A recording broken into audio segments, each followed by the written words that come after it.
Hey guys, back on for Karate Talk Part 2. We had a great sesh last couple days, and we're going to go ahead and continue on with questions, answers, techniques, forms, katas. Today we can talk about history of the martial arts. We got Jonathan right here. Subscribe to his channel too, his TikTok channel. What's your TikTok channel? 805 Mascara is my channel. Yeah, and I'll put a I wonder if I can actually put that up here. I can actually type. Can I respond? I don't know if I can respond. Anyways, they'll write it down. All right, so we're in the dojo right now, just getting ready. If we have any questions, let me know. 3-sectional staff. That's a really cool weapon. Now check out some of the 3-sectional staff here. This is an actual Kung Fu weapon, but we can use it with martial arts. I don't know if you guys have ever seen this kind of weapon, or trained with this, but this is one of the more difficult weapons to train with because of it being, in a way, a hybrid of nunchucks and staff. So it's a lot of using the weapon with the body momentum and being able to hit and strike. You guys ever used something like this before? Because these weapons are not commonly made. They're more man-made, obviously. This is not a natural weapon, but it is still a weapon of usefulness if you have it. You know, it's a long-range weapon. You can strike. It's like a whip. It's almost like having a whip in your hand, right? So he's just doing some motions with the weapon. Obviously, he's working with motion and fluidity of the weapon. All right, turn this on, get a little bit of light. Okay, so is there any questions, guys, going on right now? You might have seen us. We were doing some training. We're about to do some training. We do Kenpo. That's a primary, but we also add in other martial arts into it. So we have a nice, healthy blend between the two.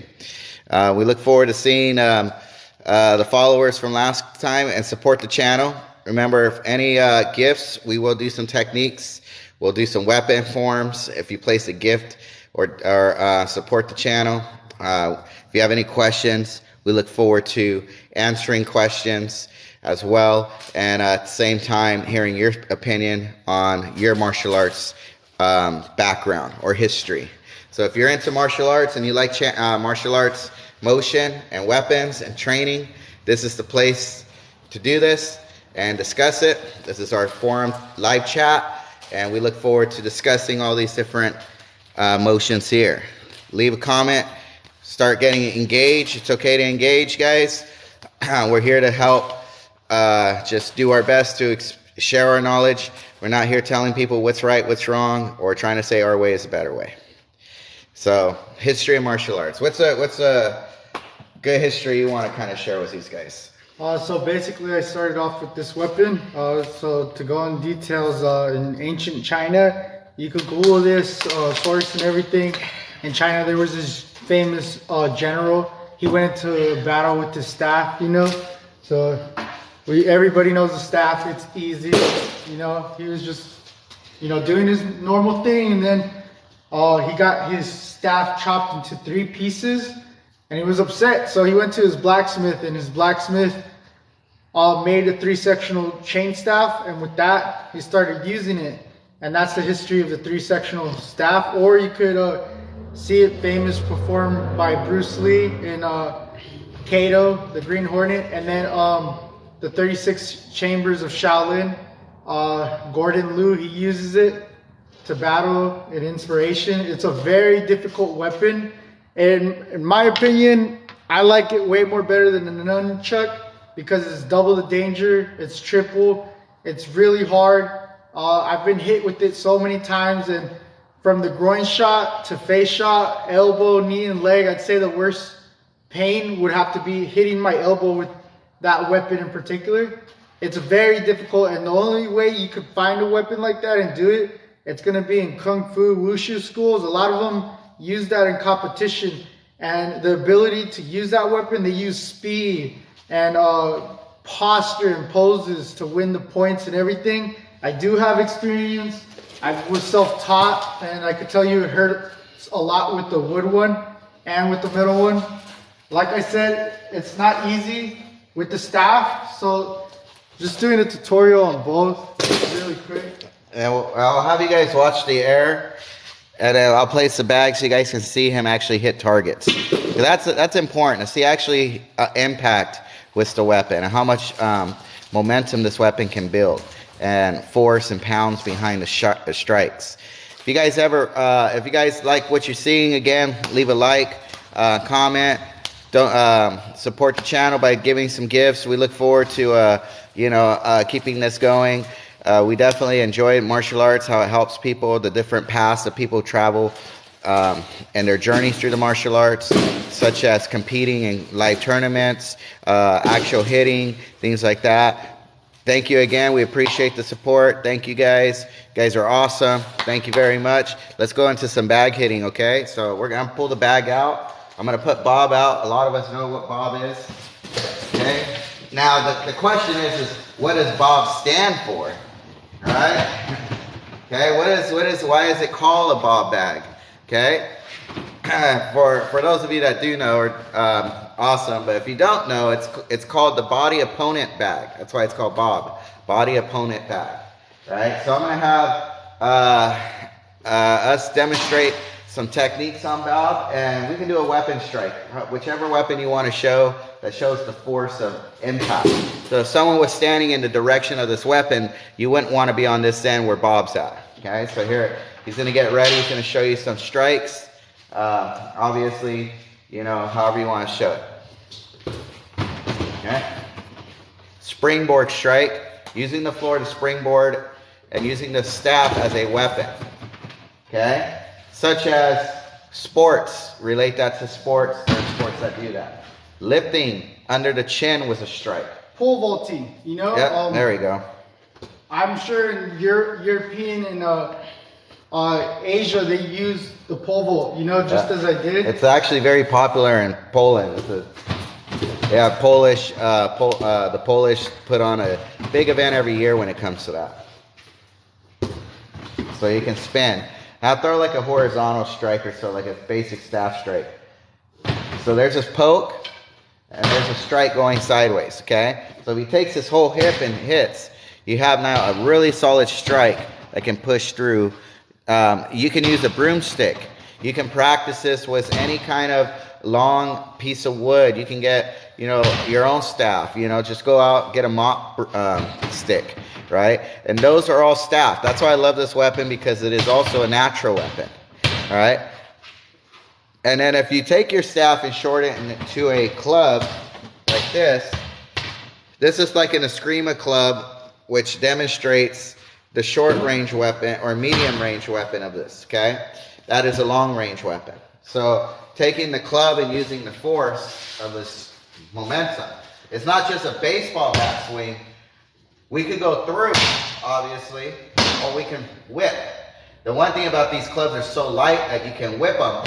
Here, that's what makes these clubs so devastating when it comes to the Filipino martial arts. Okay, because what they do is they like to whip the club. They like to snap, right? They like to whip to the ribs. Now, when we have a Kenpo club, we take the Kenpo clubs, and the Kenpo clubs are a little more of bone-crushing methods, such as this. So if you can see, here is the Kenpo club, right? That's thicker. Here's the Eskrima club. You can see the difference on the thickness, on the girths, right? So this is more for crushing, breaking, and smashing.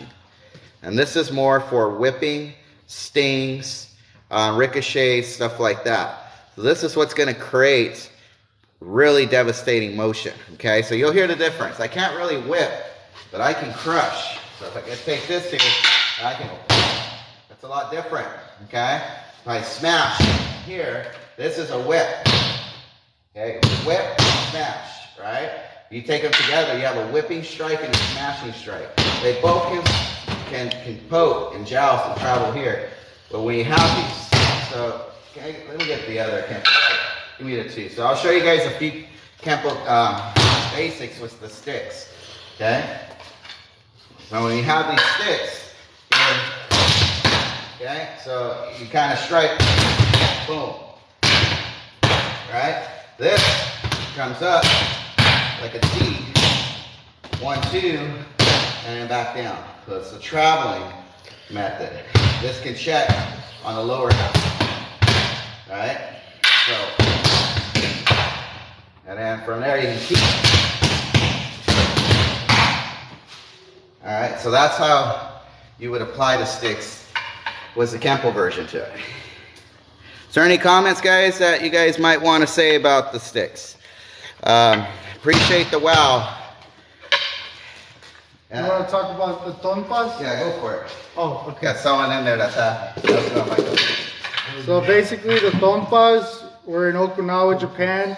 What I've read off Google and history, it used to be a big giant wheel, and they would spin the machine in order to get the rice, you know?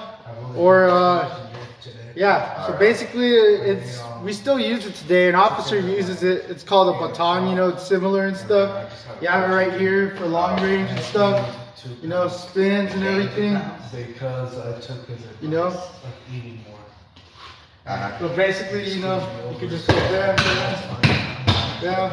to the gut. And basically, this is where you could utilize your upward block.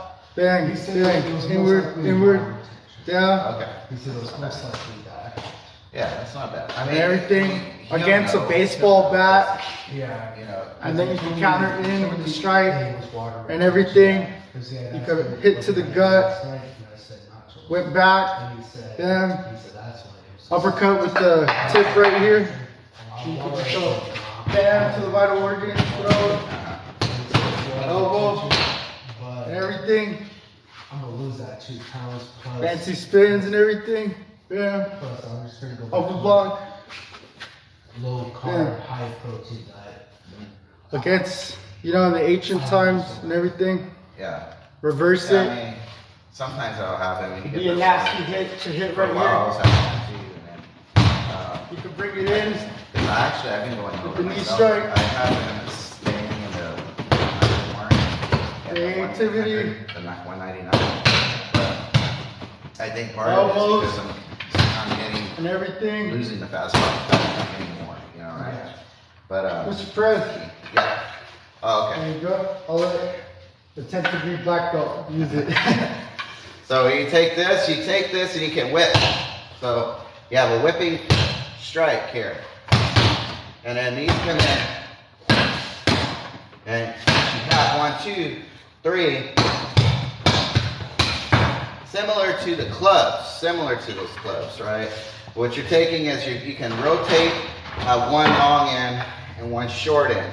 They're meant for blocks as well. So you can block weapons here, right? They're used to block trap. So if I had, he went low in here, right? Up, block, right? But what you can do too is you can block, go ahead and throw high. So you block, and then this can come down to check it and shoot, okay? So there's trapping involved with these. But these are the Tompas. These right here definitely help. Let's see. I always wonder what those were. I've seen them in the thrift shop. You seen these in a thrift shop? That's pretty good. I saw a sign in the thrift shop. Yeah, side? Yeah, sometimes you'll find some good stuff in the thrift shop that's interesting, you know. Martial art weapons to all kinds of other stuff. So guys, share the channel. If you guys like what you see, share it with some other people. Let's get some more viewers on, some more comments. Hey guys, if you're joining in on the channel, how's it going? We're talking about weapons and martial arts. If you guys see these, some of us might know what these are. These are called tonfas. All right, these show, these are like a nice way of using blocks and strikes in one. As a lot of us might know this, it's the police baton. All right, these are like the nightsticks here. The policemen use. Now I think they use more of those straight stick baton strikes, right? So these are actually were being practiced for a long time. So as you see in the back, that's a sword, right? So would that be a wooden sword that you're using? Yeah. There's a practice wooden sword here that he's using. So now a couple techniques we can do with the tonfas. Let's do something with tonfas. So let me borrow it real quick. Let's imagine that you don't have a weapon for now. You're gonna take a single tonfa because most of the time you might have one. If you have one. what we got to think about is that if he was crazy enough to throw a punch, even though he sees it, boom, this is a block. So this, if my block is this, the tonfa replaces that and builds stability to that block.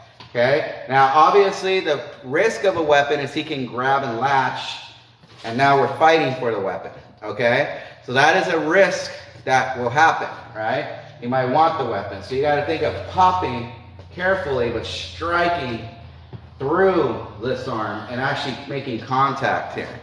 Okay? Or I can parry it, and bam, then here comes the weapon coming across. Here's an elbow strike. So an elbow strike was the tonfa, upward elbow was the tonfa, right? Figure eights was this. Spinning it on a horizontal, coming diagonally down, figure eights. Jousting, flipping, striking, coming up, whipping on a vertical plane. So you can whip with the tonfa, okay? So these tonfas, as I travel through and right back, I can strike here, I can figure eights, I can come up, I can strike down. Is there any questions? Our dojo is based in California. We are Ed Parker Kenpo Karate. Yeah, so we are an Ed Parker school system. Have you guys trained in Ed Parker before? Where's your base? Yes, at Ed Parker Kenpo. So you guys, again, if you like what you see, I like the comments. Thank you for asking. Yes, we are Ed Parker Martial Arts School. We practice primarily Kenpo. And we have other arts as well that we practice on. If you guys have any other questions, we just talked about the tonfas right now. We have the sword here. What other weapons do you guys use? What other systems do you guys train in? What do you think about Kenpo? What do you think about other martial arts that can deal with different situations? We have knives that we can consider, all right? Motion that we can consider. Drop a like, support the channel. And once again, we appreciate any gifts. If we get a couple gifts, I'll go and throw a technique and show you guys a Kenpo technique at your request. So if anybody wants to see like any of our Kenpo techniques, you know, such as touching feathers, trigger salute, you know, reversing mace, you know, how it works on a body, we can go from there. Forehead reveal. Forehead reveal? What? What's that? What's that? Does that say reveal? Forehead reveal?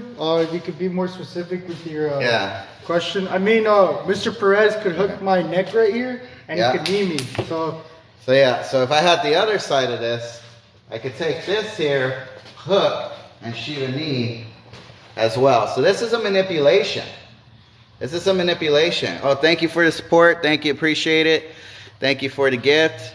Appreciate it, guys. As I come in with the cross or overhand, he comes in. Yeah, but being careful, but this could intercept, yank, boom. Coming closer to the camera? Right here. So I can come over, 1, 2. Right? So now again, 1, hook, 2.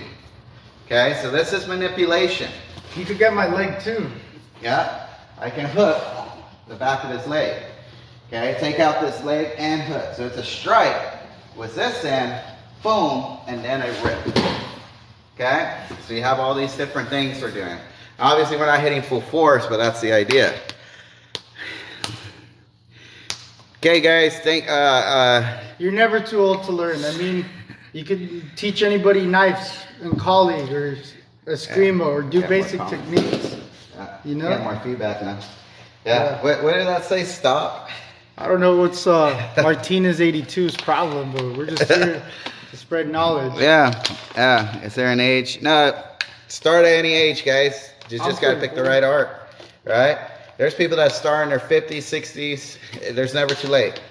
You guys can enjoy learning these martial arts and weapons and how to use them. So, yeah, never stop training. That is right. Never stop training.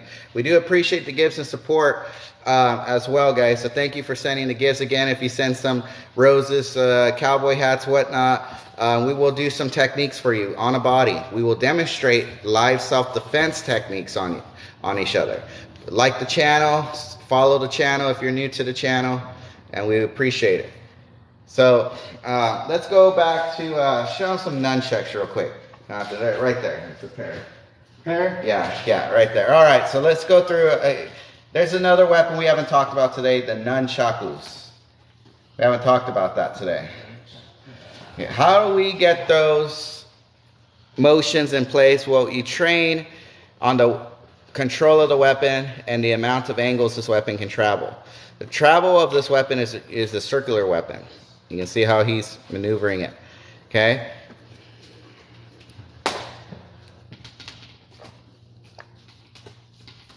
And then talk about the history of that. Nunchucks, because that's something they can hear. All right, guys, do you know what the history of of the weapon of the nunchucks are? He's going to explain it.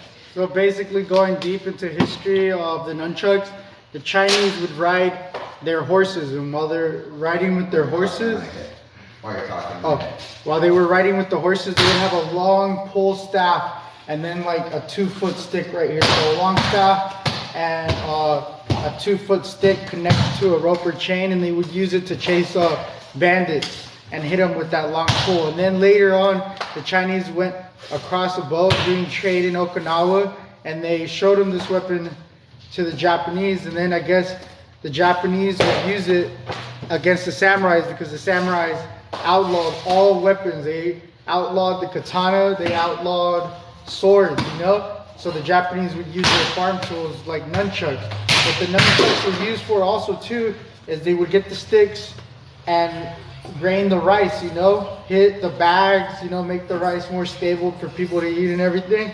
And also the nunchucks, if you put 2 of them right here and you have the chain right here, they would use that for the horses, to control the horses and oxes. So also the nunchuck was used for a farming tool, and they put it over the horses to control them.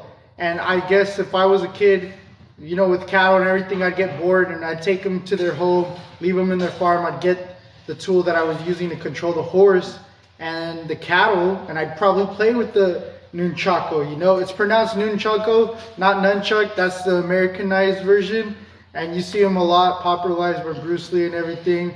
And you could use a chain and a rope. Again, to this day, I don't know why they're illegal. I think they're much safer than a knife, because you could kill someone by stabbing them with a knife, you know?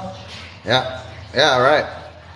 And so if you have one, if you guys don't know, and depending on what state you live in, you can't have any nunchucks available that's in plain view for a cop to see, because they could arrest you for that, because you have an actual weapon, a live weapon in the car.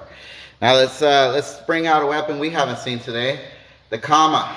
Now this is a more fancy version of the kama, right? This has an extra strike at the end here, okay? But the kamas, as you know, is a farmer's tool, just like most of the martial art weapons are, right?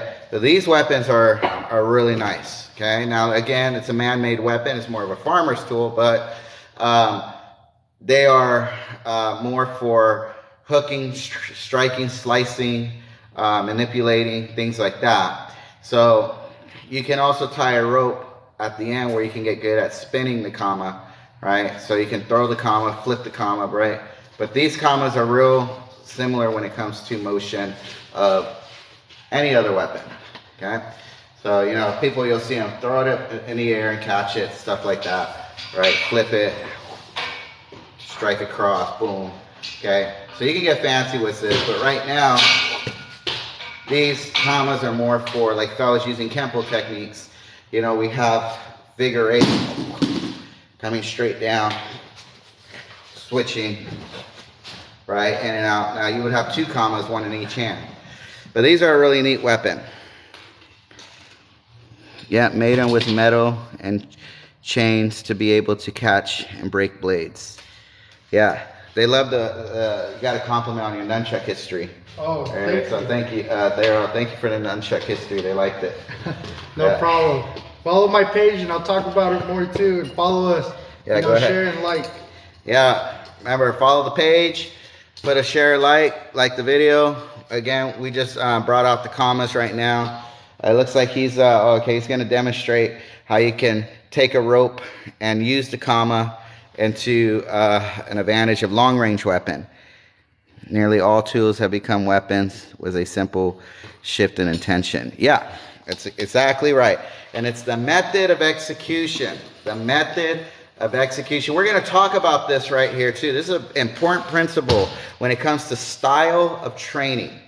Because remember, in our system, in Ed Parker system, we don't believe in a style. We don't believe our karate is a style. Like some people say, what karate style do you practice?